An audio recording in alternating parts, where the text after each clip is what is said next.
Hey guys, the Overman here with a somewhat different type of video. I came up with a kind of headcanon slash backstory for the chefs and when they were kids, and I wanted to talk about it, tell their story, and show some of my art. First off, I want to say this painting of this woman and this newspaper clipping I believe are of the same person, that being the chef's mother. I've sculpted her before, and here's what it looks like. I'll put a picture on screen right now. I came up with the idea that the chef's mom had Prader-Willis syndrome.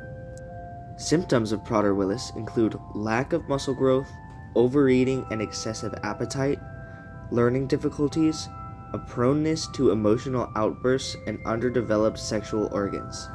Those with Prader-Willis also have sleeping disorders and impaired motor function, both of which will heavily impact the character, that being the chef's mom.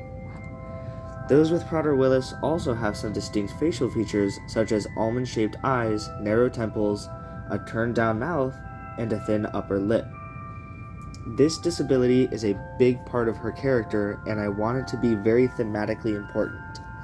The mother will be a sort of representative of what bad and unfortunate circumstances can arise when those who need help don't receive it.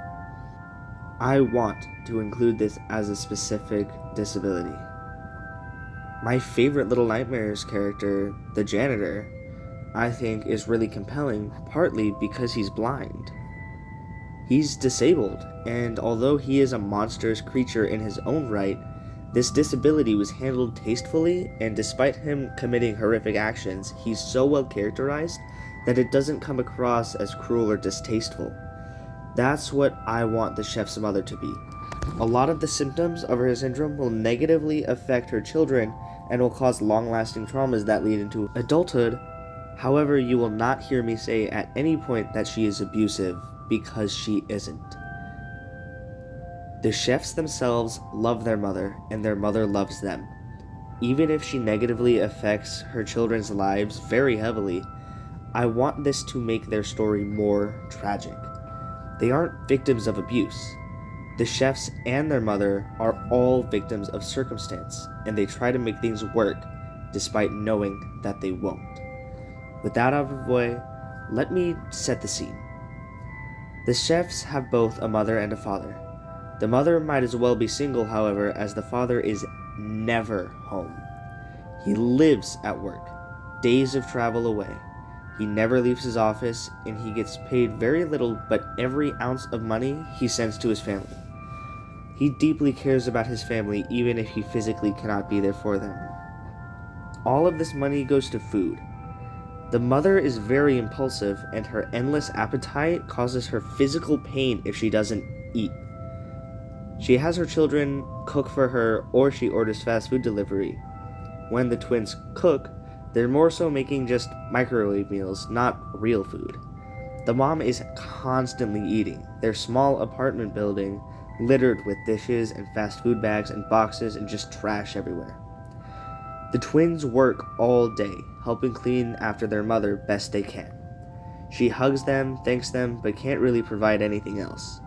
The twins have to eat scraps, whatever morsel is spared from their mother. Every piece of food that enters the house is eaten by their mother. She quite literally cannot help it. But if a crumb falls, or a piece of crust is left over, or say the veggies at the bottom of a cup of noodles, that's what the twins get to eat. They are incredibly scrawny, with unnatural skin colors, that being blue and pink. They came out deformed due to their mother's underdeveloped reproductive organs. They couldn't have come out normal. The apartment they live in is very messy, but also very empty. The apartment has a fridge, a sink, and a stove on the back wall, that back wall being decorated by a single small window with pink curtains.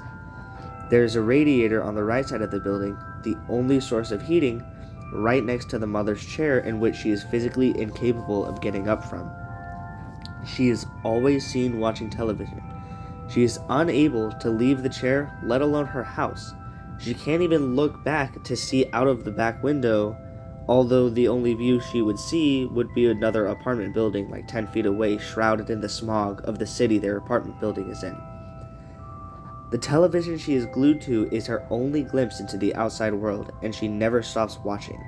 She is always half awake, half asleep, the TV always on, and her never going to sleep fully due to her disability and her sleeping issues. She, being right next to the radiator, the only source of heating in the house, leads to the rest of the house being very cold. The twins sometimes cuddle up against their mother's rolls of fat, her playing with her children's wispy hair as they all watch the television together. However, times like these are rare, and they often just lie on or are cuddled in their respective sleeping bags.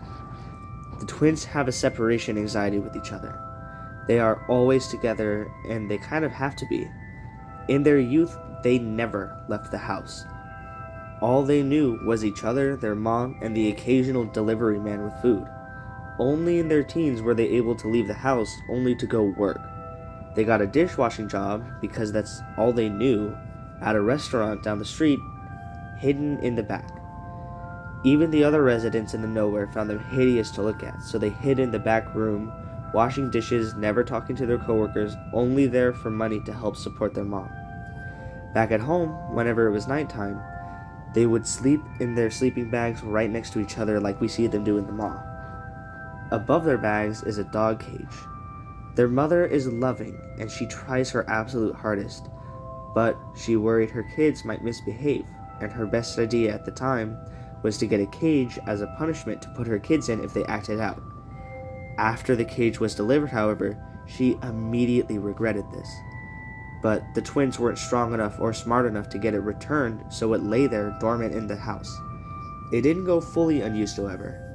As a result of her disorder, sometimes the mother would have these intense outbursts, yelling, throwing dishes, breaking things. Whenever these outbursts happened, the twins would hide in the cage for shelter, and eventually their mom would realize that her children are scared in the back of the cage, and she would snap out of her outburst, beckoning her children out of the cage so she could hold and comfort them. Their upbringing heavily influenced their personalities as we see them on the Ma. They are very hardworking, they have a love for their skill. The constant dishwashing and shoddy cooking during their youth gave the chefs obsessive tendencies, where they obsessed over their work. The lack of food growing up and obsession with their work was a perfect combination for them to be head chefs of the Ma. They wear masks to hide their faces as they are deeply insecure.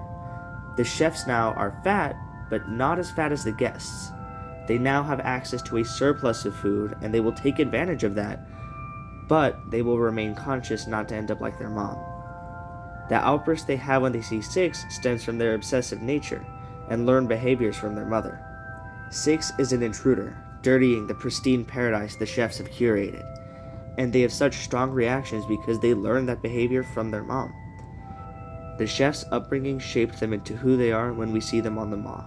They were a product of unfortunate circumstance, showered with love but a clouded view of it, not being able to experience the world and them not experiencing the world as most people should. But they are happy. Victims of circumstance, they make the most of it, and they try their best to see not the good in the world, but the comfort that they can find in it. This has been my ideas for a characterization of the chefs. I have these somewhat loose ideas, and I know this video is kind of short, but I hope I got my ideas across. At some point, I would love to spin it into a narrative, maybe a story, maybe a comic, maybe an animation, but those are all ideas for different days. I hope you enjoyed, and I hope you all see my vision. Tell me your thoughts in the comments. Tell me your own ideas or headcanons. If I could go somewhere with this idea, I would love to, especially if there's positive reception to this video. Anyways, that's all. I hope you enjoyed. Like the video, subscribe, comment your thoughts, and thank you all for watching.